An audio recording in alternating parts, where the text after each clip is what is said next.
dulu saya perlu waktu beberapa menit sedikit saja untuk menceritakan. Ya.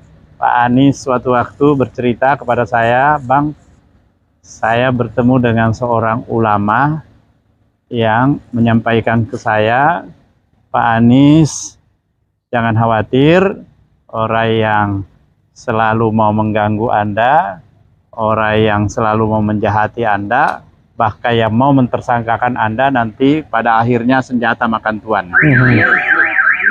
Nah, suatu hari di Mekah, saya sedang umroh, waktu mau sarapan pagi, tiba-tiba ada seseorang yang memanggil saya duduk di dekatnya sambil saya mencari tempat di sini saja. Dan kemudian dia menceritakan, saya tahu Anda dekat dengan Anies Baswedan.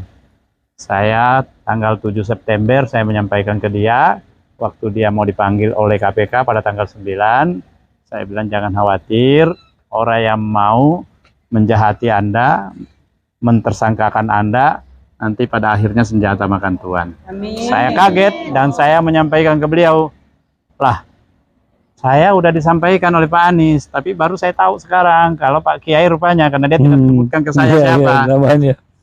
Akhirnya saya minta berfoto, kemudian foto itu saya sampaikan ke Pak Anies menyampaikan, ya itu yang saya ceritakan ke abang, itu orangnya.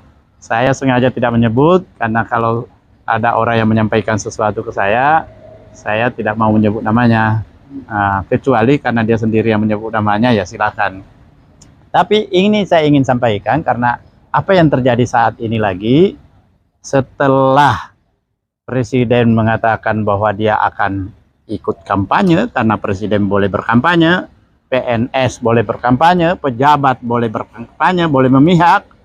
Itu tadinya kita punya kekhawatiran bahwa ini merugikan kita. Ternyata hari ini banyak pejabat yang berkampanye secara terang-terangan menyatakan dukungan kepada Anies Mohaimin. Iya, betul. Betul. Salah satu diantaranya adalah Bupati Bantul. Ya. Guru-guru di seluruh Indonesia sudah berkampanye. Sudah berani. Saya bilang kalau itu dibolehkan untuk berkampanye bagi PNS, iya, bagi pejabat, ya saya juga akan berkampanye. Betul. Dulu saya menyerukan supaya netralitas dalam pemilu ini oleh pejabat-pejabat, supaya itu dilakukan. Iya. Ternyata sekarang dibolehkan, dan banyak pejabat yang melakukan itu, saya juga ikut melakukan. Akhirnya kembali lagi seperti apa yang disampaikan oleh Kiai tadi, senjata makan tuan. Betul. Dan sekarang pejabat-pejabat itu tidak usah ragu, temui dia, sampaikan salam bahwa hati-hati, utamanya kepala-kepala desa yang disuruh untuk melakukan serangan pajar dengan menggunakan dana desa, nggak ada jaminan bahwa yang menyuruh Anda itu akan jadi pemenang. Bisa jadi yang pemenang, dan kami yakini adalah Anies Baswedan. Amin, amin. Kalau itu yang menang, kami tidak jamin Anda yang menyalahgunakan kekuasaan akan bebas dari masalah hukum.